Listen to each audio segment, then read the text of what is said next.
দল হিসেবে জামাতে ইসলামীর যাত্রা শুরু হয়েছিল মূলত ব্রিটিশ আমলে।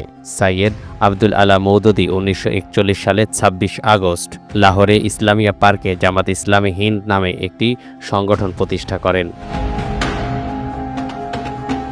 বাংলাদেশে 1979 সালে ঢাকায় এক সম্মেলনের মাধ্যমে জামাতে ইসলামী বাংলাদেশ গঠিত হয়। নানা রাজনৈতিক ঘটনার পরিক্রমায় 2024 সালের আগস্টে স্বাধীনতার 50 বছর পর ফ্যাসিস্ট আওয়ামী সরকার জামাতকে নিষিদ্ধ করে। তবে জুলাই আন্দোলনে হাসিনার পতন হয়। নতুন বাংলাদেশের আইনের প্রতি আস্থাশীল হয়ে নিবন্ধন ফিরে পেতে আদালতের দ্বারস্থ হয় বাংলাদেশ জামাত ইসলামী।